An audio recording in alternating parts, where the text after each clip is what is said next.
So, welcome everyone. I am very happy to see so many of you here, and I hope you are all doing well regarding the circumstances. My name is Anna Holthaus, and I'm the project coordinator of the MSP Institute working on gender and chemicals. The MSP Institute is a small charitable association based in Berlin, Germany, dedicated to supporting high quality dialogue and collaboration among stakeholders, stakeholder participation, and good governance. We've been working on gender and chemicals since 2017 with support from the German Federal Environment Ministry and have been active in the SAICM process since then. And my colleague Minu Himati is a co-founder and associate of the MSP Institute. She's advising the project and will facilitate our webinar today. With our new webinar series, 45 Minutes for Gender in Sectors, we invite you to join us once a month for 45 minutes on gender equality and its interconnections to the multi-sectoral world of chemistry. Every last Tuesday of the month at 2 p.m., you have the opportunity to learn from experts and to discuss and brainstorm together how we can create gender just and chemical safe sectors. Last month, we started with gender and chemicals in toxicology with Cinzia, who's also joining us today. And today is webinar 2 on gender and chemicals in cosmetics. In April, we will focus on gender and chemicals in science. After that, we will have a look into the textile sector. And the last webinar in June will be on gender and chemicals in agriculture. Please note that we are recording this session and will make it available on our Gender and Chemicals website and our YouTube channel tomorrow. And with that, I hand you over to Bino. Thank you. Thank you very much, Anna. A very warm welcome from my side as well. Lovely to see you all here. This is our agenda for today on the topic of cosmetics. We have Thony Dizon, and I will introduce him properly in a minute. We will hear his presentation. It's about 15 minutes, and then open for questions and comments. We will use the chat function that you can activate at the bottom of your Zoom window. Just click on chat and that window opens. And you can also raise your virtual hand. Zoom did us all a favor and moved that function. So now you find that at the bottom of your Zoom window under reactions, where you can raise your virtual hand. And once you've spoken, don't forget to lower it again. If you have a technical problem, please use the chat. We're no wizards, but we'll try to help. And if your connection isn't good, you might want to switch off your video. But otherwise, if you can, keep it on. It helps us all build a sense of community here amongst us in these strange times when we're all holed up at home. Now, allow me to welcome our guest speaker and introduce Thony Dizon. Thony has been working at Ecowaste Coalition since 2009, handling the chemical safety campaign of the organization. As an advocate for children and women's health and environmental justice, he participated in various forums and discussions on policies related to chemicals and products, clean production, and addressing toxic chemical threats in the Philippines. Thony, we are very happy that you were able to join us today and agree to give a presentation despite the late hour for you. You have the floor. Thank you so much, Mino and Anna. Let me share my presentation.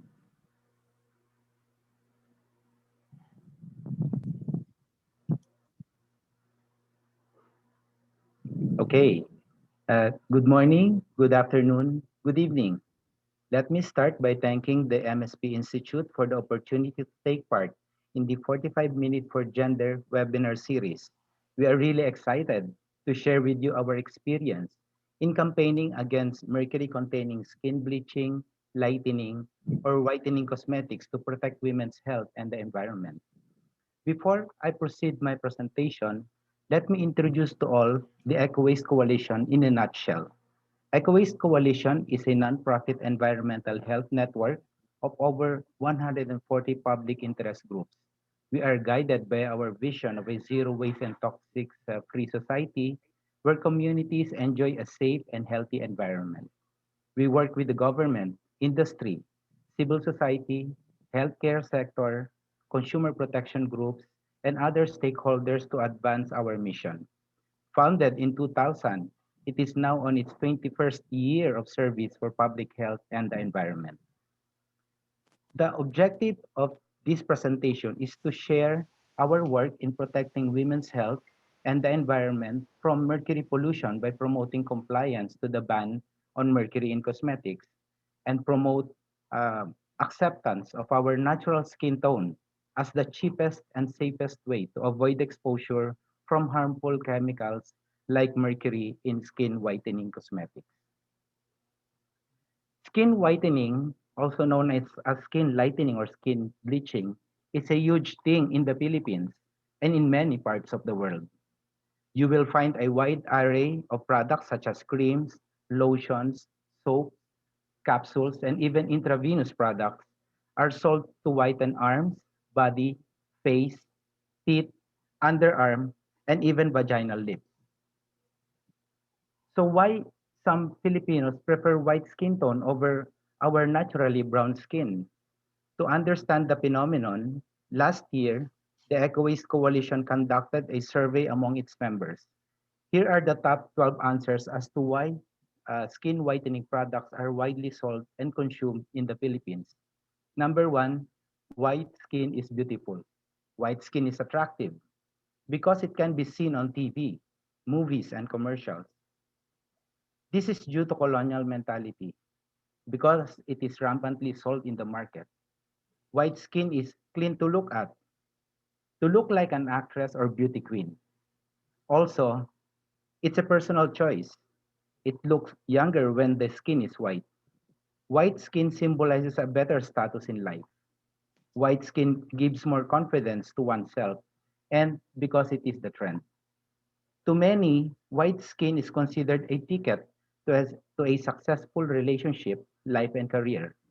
This is the sad narrative or story that has been instilled in the minds of many of our women and also men by the highly influential cosmetic industry and allied industries such as the advertising and entertainment industries that being white and fair is desirable and a plus factor for every woman seeking success in love, romance, and professional life. Skin whitening is a concern because not all skin whitening cosmetic in the market have been evaluated for safety and have obtained the required authorization from the health authorities. Contraband cosmetics are smuggled in the country's port and sold to consumers. Some products contain banned substances, particularly mercury, and it is also a concern because the proliferation of skin whitening cosmetics contributes to the prejudice or discrimination against people with dark skin color. Among the chemicals used in skin whitening cosmetics, especially those that have not secured market authorization from the Food and Drug Administration, are mercury compounds. Mercury, a heavy metal, neurotoxin, and a poisonous substances that attacks the brain and the central nervous system, the kidneys and the renal system, the heart and the cardiovascular system, as well the endocrine system. If mercury is toxic, why do we find mercury in some skin whitening cosmetics? Mercury is added in some skin lightening cosmetics to inhibit the production of melanin pigment for a fairer skin tone. It is important to note that mercury and mercury compounds are banned in cosmetic product formulations under the ASEAN Cosmetic Directive. The Minamata Convention on Mercury, which entered into force in 2019, phased out by 2020 the manufacture, import, and export of cosmetics, including skin lightening products with mercury above 1 ppm. Now, who are vulnerable to the harmful effects of mercury? Directly women, especially women of childbearing age, who apply mercury added cosmetic into their skin. And indirectly babies, children, and other members of a household, and even waste workers.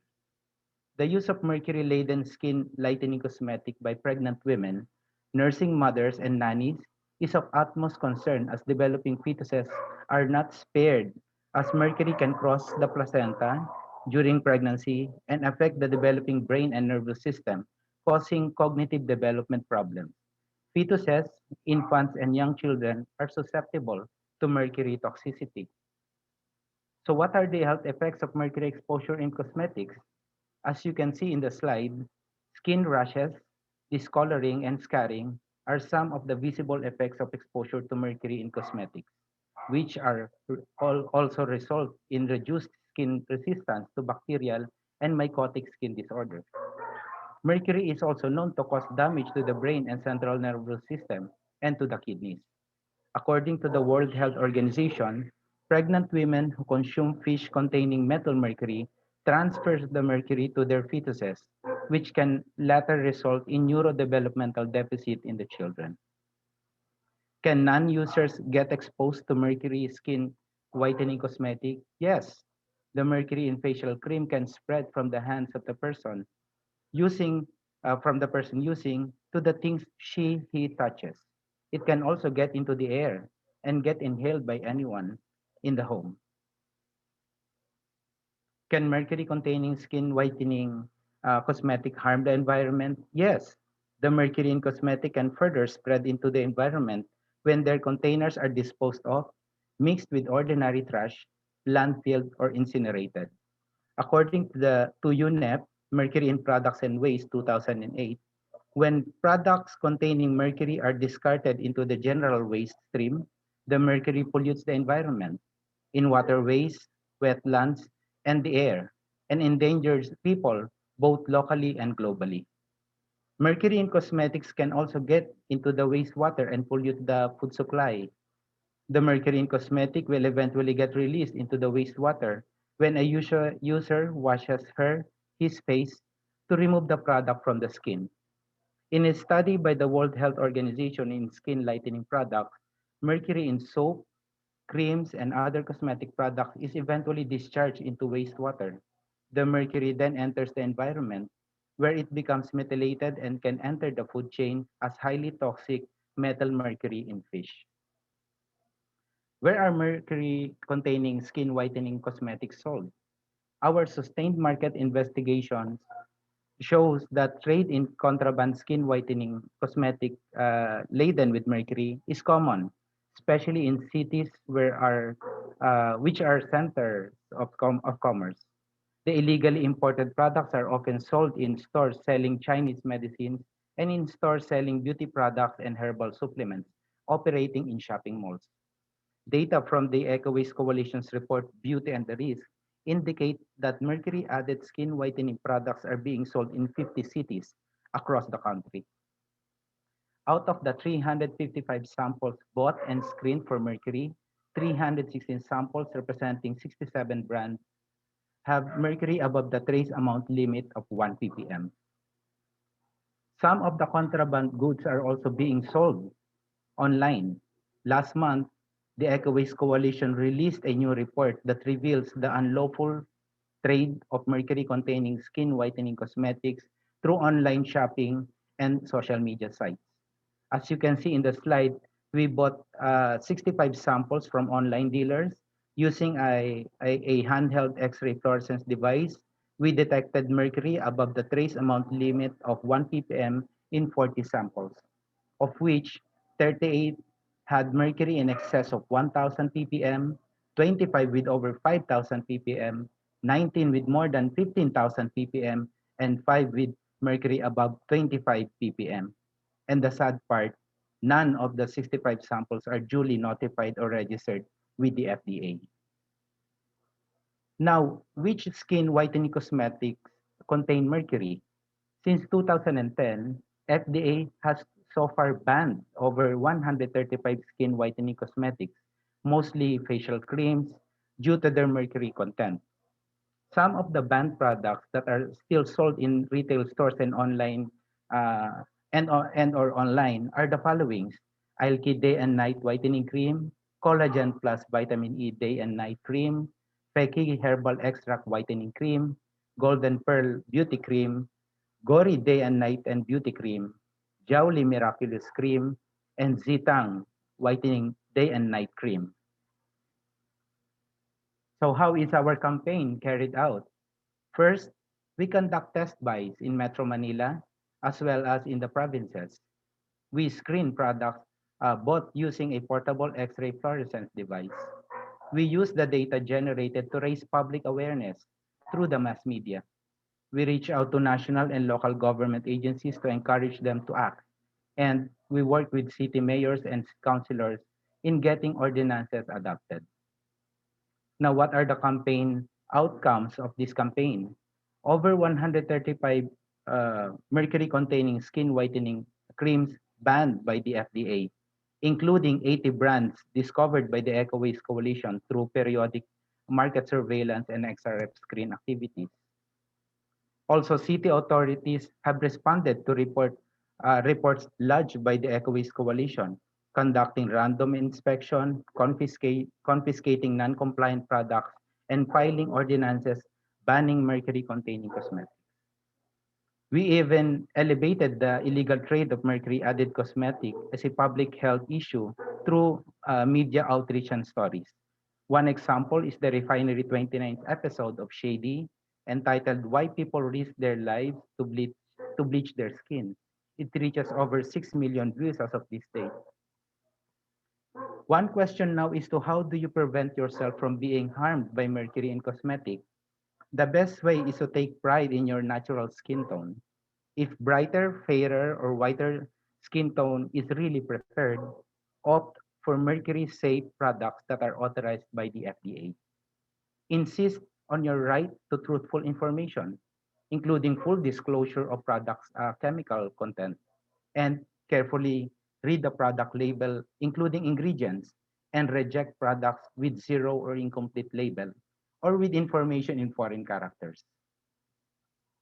Lastly, to protect women's health, we must take control of our bodies, and this allowed the cosmetic industry, the entertainment industry, and even the media and advertising industry from controlling directly or indirectly society's so-called standard of what is attractive, clean, beautiful, and successful, which regrettably tend to put emphasis on the color of the skin, shape of the body, height, and other external features. We need to acknowledge and celebrate that diversity is beautiful. Accepting our natural skin tone is the cheapest and safest way to safeguard women from the hazardous substances like mercury in some skin whitening cosmetics. It's time to shun colorism and racism and affirm that natural is beautiful. It is my hope that the organizers and participants of this webinar will take further steps to educate our people, especially the women and youth, about the risk of whitening our skin and the benefits of embracing our natural skin tone. Regardless of the color of our skin, we are all beautiful. Natural is beautiful. Maraming salamat. You may reach the Ecowaste Coalition via email. You may also visit our website and blog site, and please follow and message us on Facebook, Instagram, and Twitter. Thank you very much. Thank you very, very much, Thony, for this excellent presentation. It's extremely interesting and I must say encouraging, particularly your final message, diversity and natural is beautiful. Thank you very much. I'd like to ask if there are questions or comments to Thony as regards his presentation. I think there's a few remarks already in the chat, and we have received a question even before our webinar started. So I'd start with that one, maybe, Thony, if you allow, and then we look at what's in the chat. People also, please feel free to raise your virtual hand and we can call on you. Thony, there was a question from Ahmad Mahdavi. He's a professor in Tehran, Iran, and he says, considering a huge amount of fake cosmetics in developing countries, including in Iran, where he says it's 80% are fake cosmetics, what would be the solution to those? Are you aware, as you are aware, enforcement in most developing countries is difficult. So there's an added dimension of fake cosmetics being in the market. Thony, are you coming across that, and what would your response be? Yeah, thank you so much for that question. We are on the same situation. Philippines is also a developing country, and we have the same problem.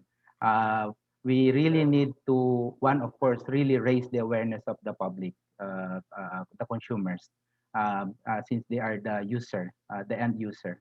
But of course, we also need to further escalate our policies and really hold on to the trading of these cosmetics, especially fake cosmetics. Mhm. If you notice in our presentation, we are following an evidence-based approach. So that's why we really need to generate more data in order to further escalate policies and even work with the local authorities to come up with their ordinances. Mhm. Mhm. Thank you very much, Tony. One follow-up question that I have, and then there's another one in the chat, is that you were saying that a lot of cosmetics that contain mercury and at too high levels get imported, illegally imported. Can you say from where? I mean, where are they being produced and exported from? In our study, we mentioned some countries like China, where which they put it in the label from which country. We also have some products coming from Pakistan. The Gori product is from Pakistan. So Mhm. there are a lot of countries manufacturing these cosmetics that have not undergone any notification or standards coming from health authorities, which are really very difficult and very dangerous, especially to consumers. Mhm. Mhm.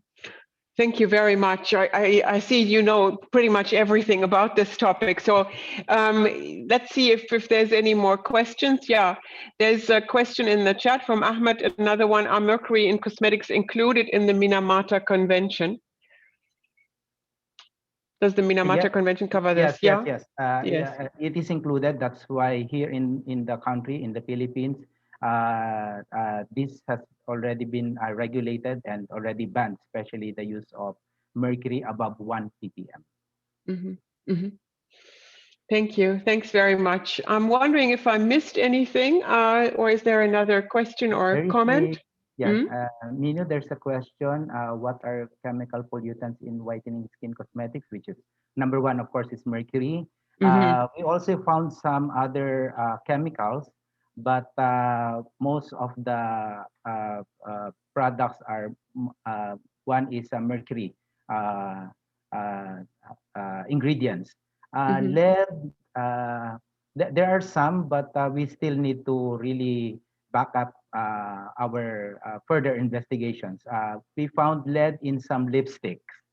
Sorry for that. Yeah, we found lead in some lipstick, and there are also some FDA advisories on that. You can check that also. But that is here Mm-hmm. only in the Philippines. I don't know in Yeah. other countries, Mm-hmm. especially if they have imports coming from other countries importing cosmetic products. Yeah. Thank you. Thanks very much. There is a question from Maria Loreto. Mercury-free cosmetics are more expensive. How do we encourage our young girls to avoid these products, although they might be cheaper? Yeah, that is Yes, really they are good. cheap also. So the younger girls, they can afford these products. That's why they're very saleable here in the Philippines.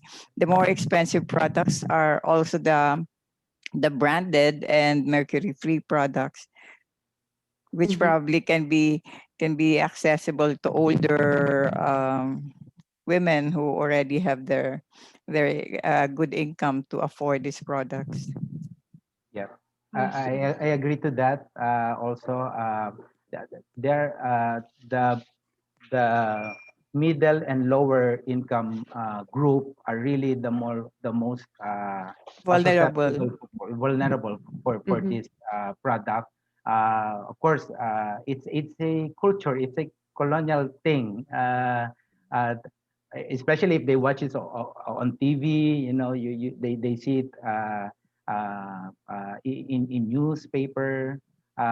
You know, being white is beautiful, so they really try to buy one, especially the cheapest product, in order to get that kind of you know, acceptance or something. Yeah. Yeah, it's that age where you're more insecure, and at the same time, of course, the age where we experiment a lot. I used to have some blue hair as well, and I'm sure it wasn't good for my hair. But you know, young girls also experiment much more, maybe try out things that aren't particularly healthy. I'd like to turn us to a bit of a brainstorming, if that's okay. We have a bit more time, and we wanted to share a link here and the chat maybe. So if Anna, if you could put the link in the chat as well. This is a link to a virtual board, like a flip chart or a pin board, that we put up on Mural. And if you click on that, you can go there. You don't have to register. You don't have to leave your name. You can just enter as a visitor. There's nothing that you need to download or anything. And if you go to the second board, that's in the lower left-hand corner of this big space, then you can see a board prepared with that same picture that we had for this webinar, with the title Gender and Chemicals in Cosmetics. So I invite you to take a moment to go there. The thing about the virtual boards is that you can zoom in and zoom out. So zoom in, either use your touchpad or you use that slider that's in the lower right-hand corner of your browser window. And there you can zoom in and out, and you see that you can make that board really big. The question is, the brainstorming question that we wanted to raise here is, what should be done to change this or to eradicate this problem? And Thony made suggestions. You know, you need to work with the consumers. We need to work on our culture in the way we look at the dark skin or the diversity of skin colors. But maybe you can think about more. What is it that governments could do, international organizations could do, NGOs could do, media could do? And if you have an idea that you would like to share, just double click, and that creates a sticky or a post-it note. And if you double click here, then you create a post-it note. Yes, you're doing that. And then you can just write there what you want to share. So if you have ideas in terms of who could be doing what to work on this problem and make sure that less people use, less companies produce, less dealers sell, and less people use skin whitening products that are really harmful to their health. So if you'd like to share ideas, that would be great. If you have a problem accessing the board, let us know. But it looks to me like there's a few people already here.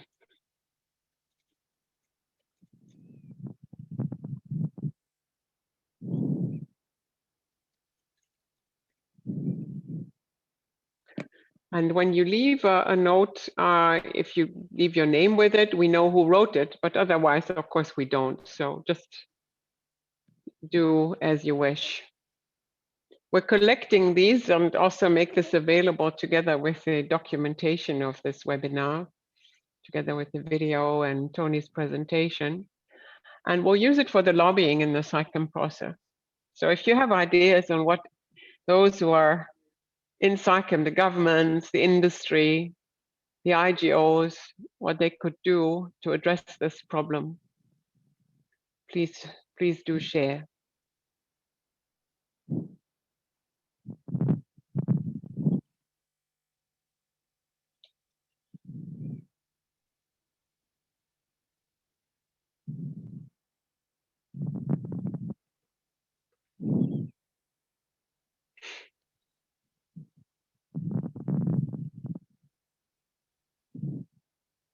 And if you you know, if you create something that you can't get rid of, never mind, we'll clean it up later. And there's nothing you can destroy, so don't be shy. Astrid is laughing. Yeah, some people are concerned because they're leaving all these empty post-it notes. Yeah. Mm.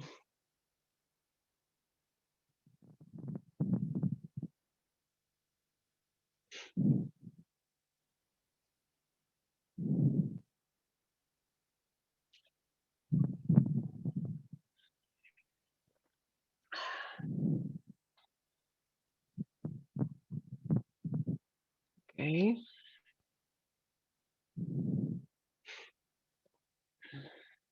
Yeah, there's more coming, it seems. Interesting.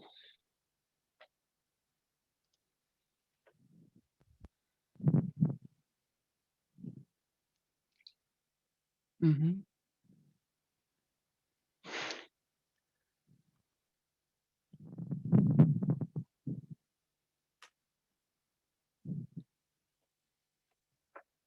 I like the comment about love.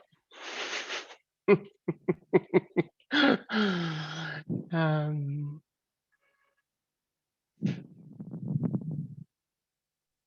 okay, thank you. Yeah.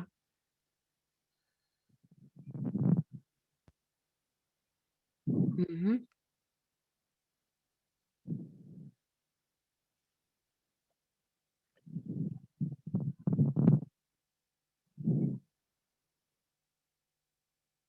Okay.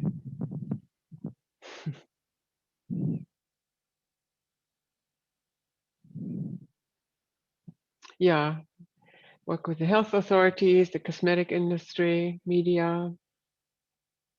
Mhm.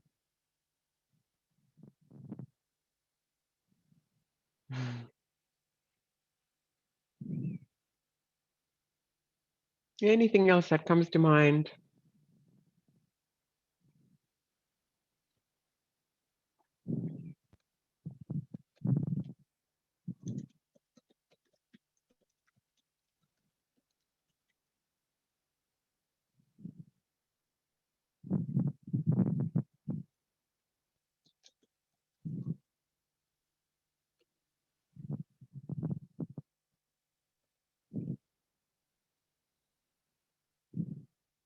Oh, it's quite a lot. Thank you.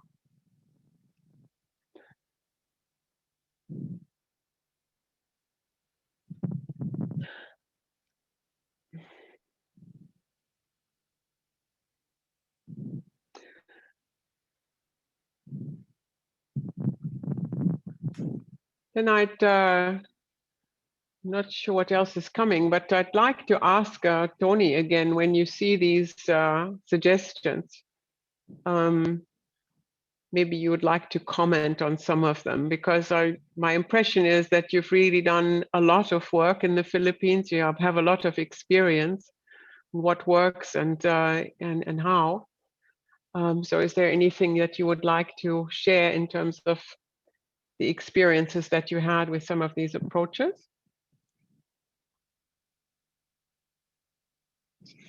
You're muted at the moment.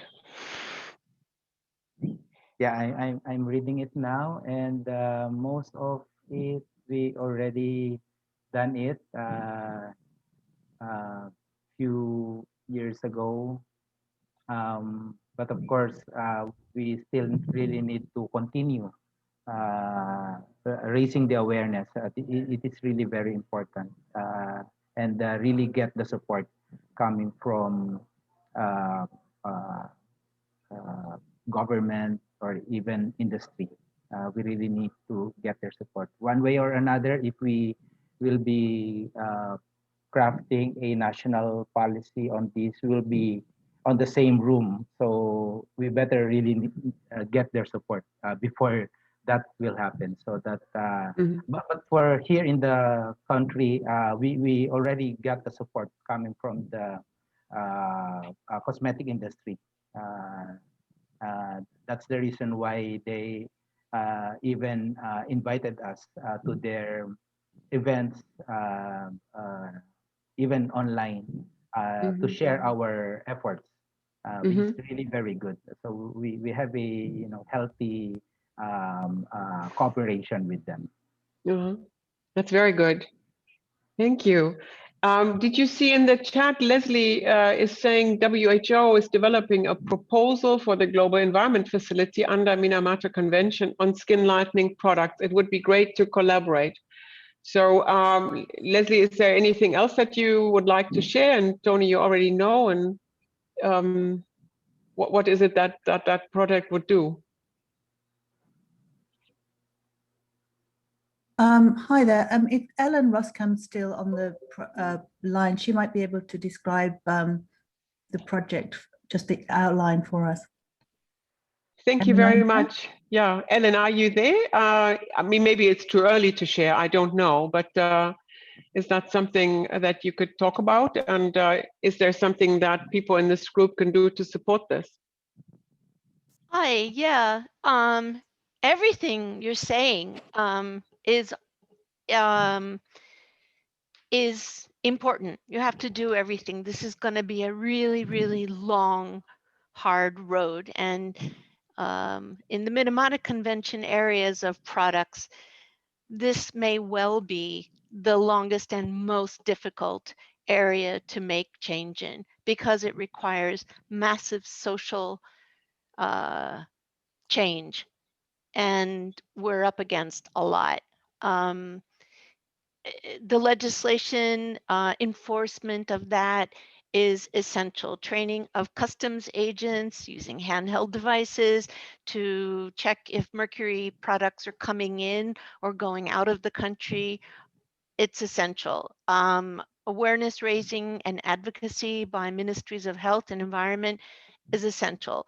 Awareness raising, especially through social media in the public, is essential. Awareness raising amongst healthcare workers so they can also provide information to patients is essential, because until you know about this problem, people generally just don't know about it.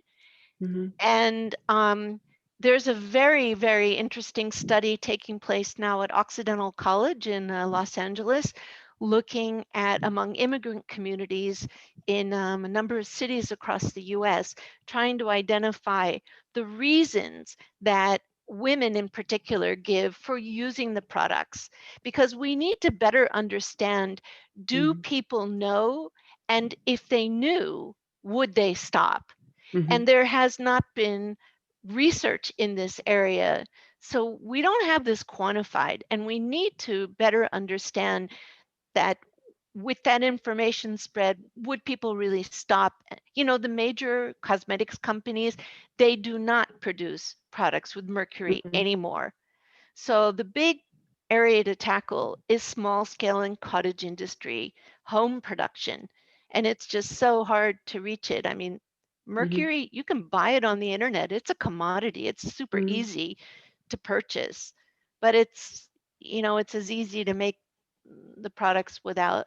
So WHO is going to have a global advocacy campaign, and Thony, we definitely would love to collaborate with Ecowaste, with the whole coalition, and anybody else who's working in other countries.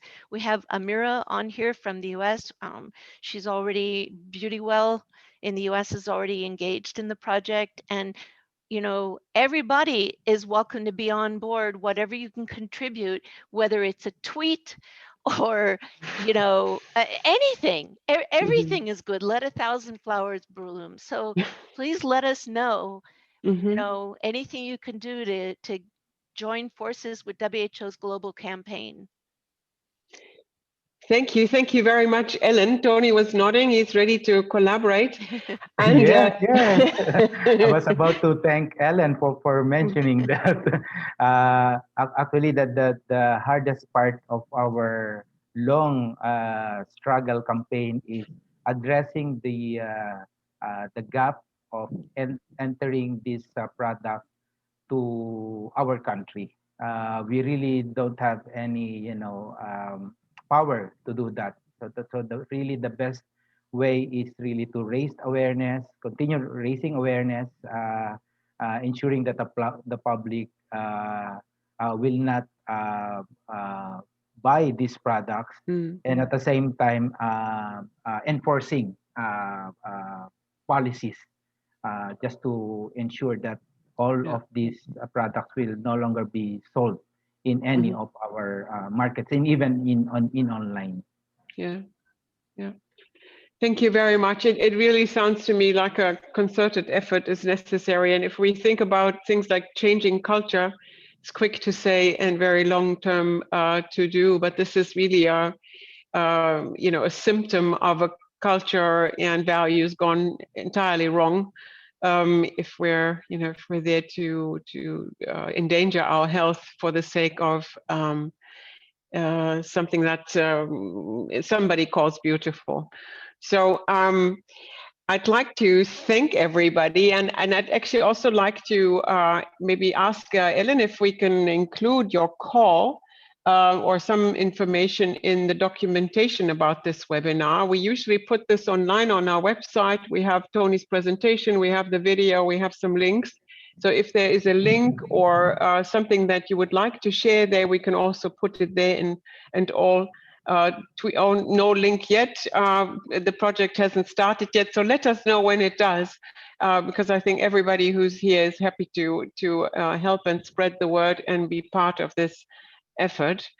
Thanks also for people switching on their videos so we can see each other as we come to a close. And I hand back to Anna to invite you to the next session. Yes, thank you all very much for joining us today. And thank you again to our guest speaker, Thony Dizon. If you have further questions, check our website or contact us individually. And on our website, you will also find the recordings of all our webinars.